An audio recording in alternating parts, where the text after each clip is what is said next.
Hey, what's going on, everybody? It's Justin. We're back at the movies for another review. I'm a man of my word. I said I would be back on Saturday, so here I am. This is going to be, we're going back to posting every Saturday just because my new job usually was posting on Thursdays, but I'm working, and I don't have that day off. I don't have the time to really necessarily plan things too far out in advance. So, Saturdays is, we're going back to posting every Saturday now instead of Thursday, but I think we're going to be good. So today, back at the movies for another review, like I said, and this was just on TV, and I felt this would be a good addition to the underrated movie review category. 2010's The Book of Eli, starring Denzel Washington, Gary Oldman, Mila Kunis, Roddy McDowell, others here and there, but that's the main cast. I was blown away when I saw that this movie was only a 47% on Rotten Tomatoes. That means more than half of the critics don't like this movie. And when I looked over some of what they said, I was just baffled. I'm like, what the hell are you watching? Or don't review a movie if you already know you're not going to like it. If you don't like that genre, then don't do it. Because all you're doing is irreparable damage to a movie that doesn't deserve your bullshit, dumbass opinion. Again, everybody's entitled to their opinion, but if you're going into a movie that you already know you don't like this genre, then don't see the movie. It's just like one of these reviews. And for anybody who isn't familiar, when I do an underrated movie review, I take a couple of direct quotes from critics. I don't mention who they are because it is their opinion. They are entitled to it. But just sometimes it just baffles me. If you don't like the movie, if you don't like the genre, don't see the movie. Just do us all that favor. So, like I said, I was blown away. And I enjoy this movie. I've enjoyed this movie since it came out 12 years ago because of its simplicity. Denzel Washington's Eli is trying to get from point A to point B. He's on a mission. Call it divine intervention, whatever you will. But he heard a voice in his head say he needed to go here, he needed to get what was there, and he needed to take it here. And this is after a nuclear winter destroyed most of the Earth. Or at least the United States. We don't really know much about the Earth. We don't know anything about the Earth. We just know that the United States has been completely destroyed. Most people are gone, are dead. And, those who survive are either ruthless, people who are trying to have all the power, like Gary Oldman's character, who uses what books there are left to manipulate people, because there are no books left, and books are power in this movie. And he's got almost every book that he wants but one, and we actually find out it's the Bible that he's looking for.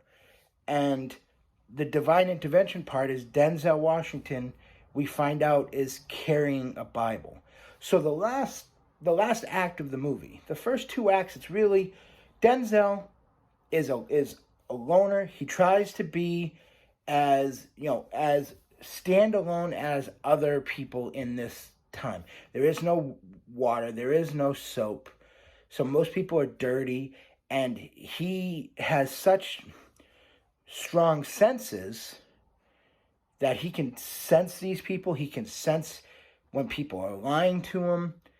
And he just lives by the code of get from here to here and just don't align yourself with anybody. And, he eventually needs things to survive. He needs water. He carries an iPod 1, the first edition, that's charged by this battery pack, and he needs that charge. And there's only these small, desolate little outpost towns that have this stuff. And sure enough, he comes across Oldman's town. And that's when the story picks up. And what I love is that you don't even know that Eli is blind until 3/4 of the way through the movie. Now, when I first saw this movie, I was shocked by the fact that he was blind. But after you watch it, like, the more you watch it, you pick up on the little nuances of, like, oh, shit. Okay, that makes sense that he was blind. I should have seen that before. And it's just and the last part of the movie becomes a cat and mouse story, and it's just it's a quality movie. My biggest complaint about the movie that I personally have is I'm not a Mila Kunis fan. It's nothing against her, like, in particular. I've just never been a fan of her work. Like, on that 70s show, she was probably my least favorite character. Maybe Midge. But Midge had her moments, too, of being funny. I just never found her character to be funny. Maybe in Ted a little bit, but she's not funny enough for me to find entertaining that way, and she sure enough isn't a badass for me to buy it. So that's my biggest turn off from this movie. I still enjoy the movie very much. But like I said, I always take a couple of quotes from movie critics. They call themselves critics, and I just, like, to me it baffles me what some of these idiots say sometimes. This one particular critic says, "This picture is a big waste of time, including that of the actors and those in the audience who pay to see it. The plot is now a familiar script on the screen, the end of the world and its few survivors." He goes on to talk about how he likes Denzel, but he thinks he wasted his time. But he basically says in what he writes that he doesn't like post-apocalyptic movies except for, like, Mad Max. And like I said, Mad Max is one of the all-time greats. To me, Terminator, I consider that to be a post-apocalyptic movie, even though a lot of it takes place in 1984.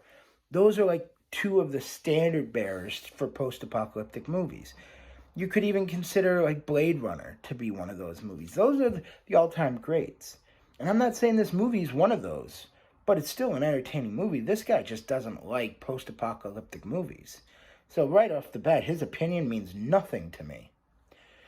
And then, second, the Book of Eli is just one hot mess with choppy biblical overtones the filmmakers just tried to get too deep with, something that was not fully developed. And I don't agree with that. I don't think you do get biblical overtones towards the end of the movie. I won't deny that. But I don't find the movie to be choppy. I find it to be a simplistic guy trying to get from point A to point B, and nothing's going to stand in his way. He's giving himself purpose in life. That's really how you have to look at the movie. He's trying to give himself purpose. So I just don't agree with what a lot of these people say. I think this movie's a 7.6. I really do. And it probably would be higher. Like I said, I'm just not a Mila Kunis fan. I think you could have done better than, you could cast somebody better that was in their mid-20s at that point, and the role would have been better. But a 7.6, I think, is still a really solid score because it's a good movie. With that being said, that's my review. Book of Eli, 2010. It's a 7.6. If you like this video, please consider hitting that like and subscribe button, and I will see you guys next time at the movies. Take care.